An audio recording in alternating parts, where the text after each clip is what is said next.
We're so excited today to have another session of Tom Talk, and Nona Shipman and I are pleased to introduce and welcome Dr. Sara Beavis. She's a senior lecturer for postgraduate students at the Fenner School of Environmental Science at Australian National University in Canberra, Australia. And a few years ago, Nona and I got the thrill of a lifetime to go to Australia and visit with Sara and learn about water issues in that country. Today, we're going to hear about some of the ongoing water issues on some of the smaller islands in the South Pacific. Welcome, Sara. It's afternoon to us and morning to you. Thank you very much indeed, Tom and Nona. It's really lovely to join you today. And I'm looking forward to this Tom Talk with you and the conversation that arises out of it. I thought I'd start off just with an acknowledgement of country. So I would like to acknowledge the traditional owners of the land on which we meet. And here in Canberra, that's the Ngambri and the Ngunnawal people, and pay respects to their elders, past, present, and emerging. In this talk today, what I want to really focus on is the South Pacific. And that's the region that you can see on this slide. It's a vast area. It involves 60 million square miles of ocean, and there are 15 small island nations that are sprawled across from east to west, north to south. And that includes some rather large and perhaps familiar island nations, including Fiji and New Zealand, but a lot of smaller island nations, including Vanuatu, Tuvalu, Tokelau, Samoa, and the Cook Islands, just to name a few. This region, there's so much water there from the ocean, and you would think that water is not going to be an issue here, but actually it is, because it's sort of pot luck that, a rainstorm is going to actually drop its rain right on top of a particular island at any specific time. And so water and the security of water can be a real issue, even though we're in the ocean and we're in the tropics or the subtropics. Before we actually start thinking about water resources, though, I think it's good to start off by understanding that there are two quite different types of islands. There are high islands and low islands, and this is really defined by the geology of these islands. So if we look at those images along the top of this slide and also the bottom right, these are all high islands, and generally almost all of them are volcanic in origin, and they can include volcanic mountains that can rise hundreds, even sometimes thousands of feet above sea level. And I just want to draw attention to the image on that top right, which is in American Samoa, and that peak there is called the Rainmaker for very good reason, because when you have high islands, that warm, moist maritime air that's moving out across the ocean, it can reach one of these mountains, it's forced upwards and cools, and rain forms. So the high islands, you can get quite high rainfall occurring year after year. So and that is in stark contrast to low islands, and the two bottom left images are low islands. These are atolls, coral atolls, and they're the final remnants of a reef that has formed around a former volcano that has eroded away and subsided, just leaving the reef behind. So typically these are made up of very narrow strips of land and very small islands that are low. And the elevation can only be sometimes 1 metre up to a maximum of 5 metres. So just thinking of those two types of islands is really important when we consider water. So let's just think about the low islands, and going back to what I said earlier about, it's pot luck whether rain falls at all when you're a speck in this vast ocean. When rain does occur, it just immediately will infiltrate the very porous coral sands. These little islands have no river systems, and rainfall is just going to not run off the surface, but just go straight down through the sand and recharge quite small, limited groundwater lenses. They're important water resources, these fresh groundwater lenses, but they're very limited in size. That's very different to those high islands where you have that orographic rainfall that's being produced by those clouds being forced up and being cooled. So you can have high rainfall in high islands, and what you tend to get though is that you get a lot of rainfall on the windward side of those mountains, but by the time those clouds pass over the peak, most of the rain has been spent. And so you get rain shadows on the other side, the leeward side. So for example, in Fiji, on the largest island, Viti Levu, on the eastern side, you have lush tropical forests and very large river systems. At the bottom right, there is the Rewa River. You can see how large that river is, very large water resource available there for people to use.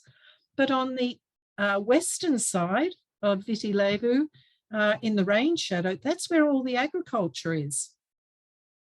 And so what we find is, even though these islands are in the ocean, an oceanic environment, your low islands experience water scarcity and prolonged severe drought in some cases.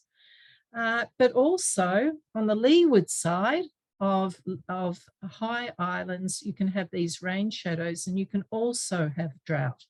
So that you've got to get your head around that we expect these to be lush places of paradise.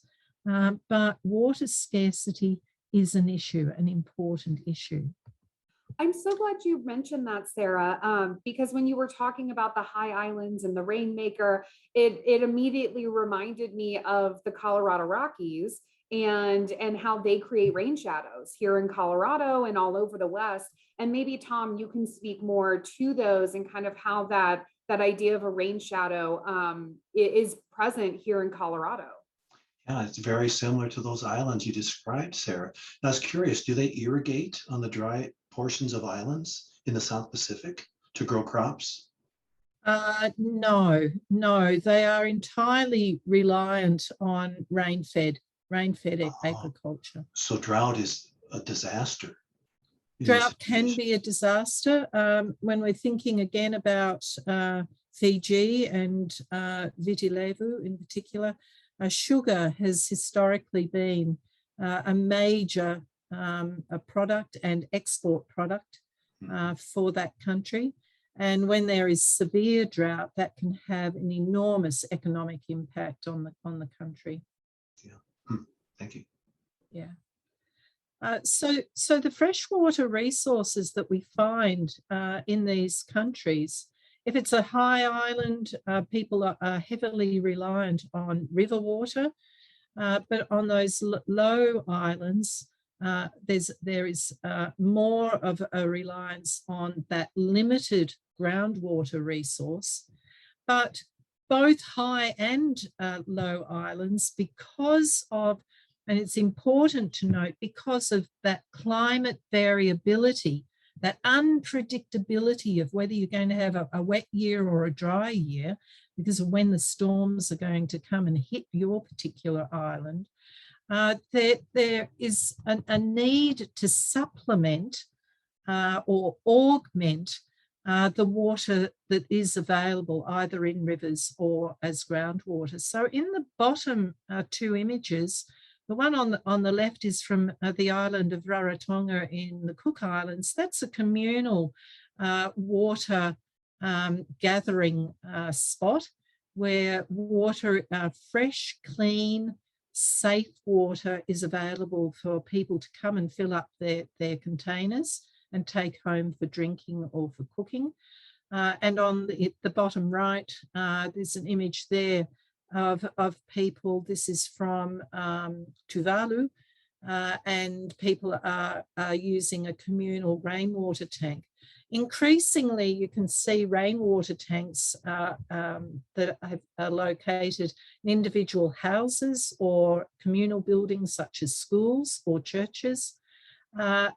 And those are being supplied by aid agencies, really important for providing security of supply of water.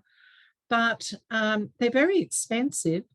But of course, they need to have guttering on the buildings to be able to divert that water that's being captured by the roofs and delivered into the tanks.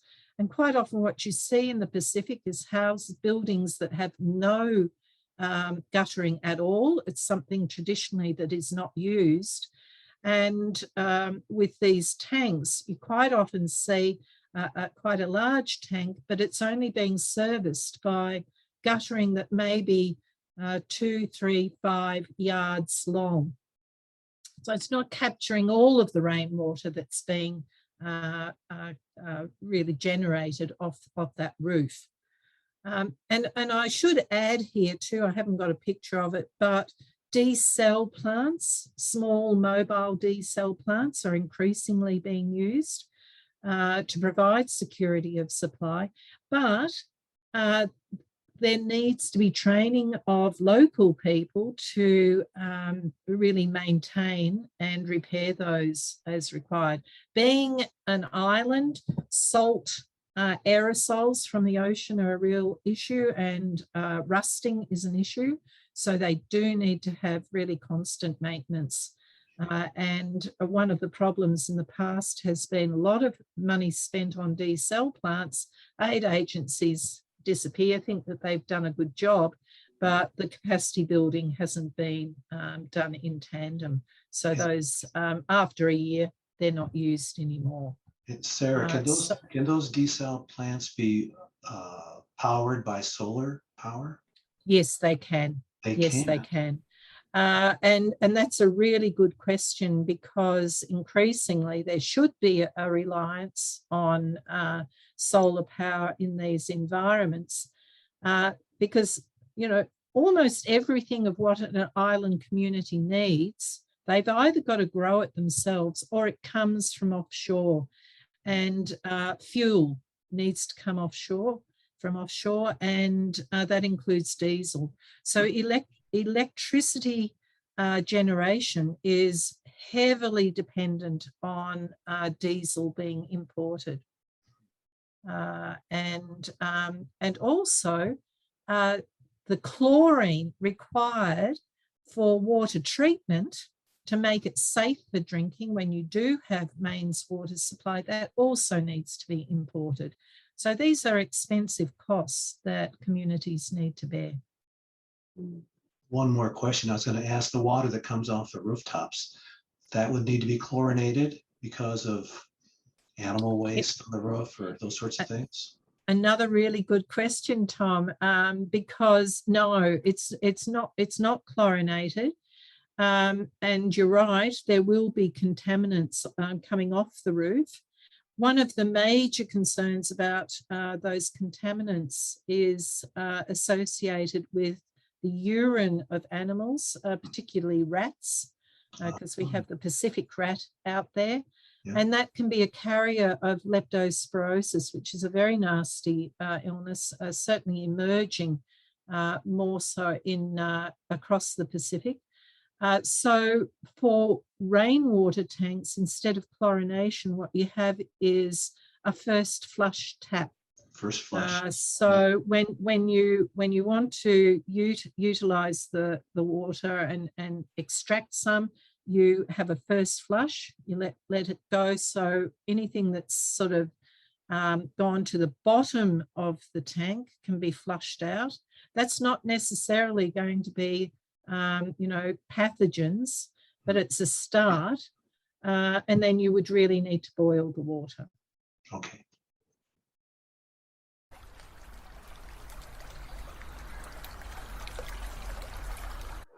What's on your coffee cup, Sarah? Your tea? A squirrel, because I really love squirrels.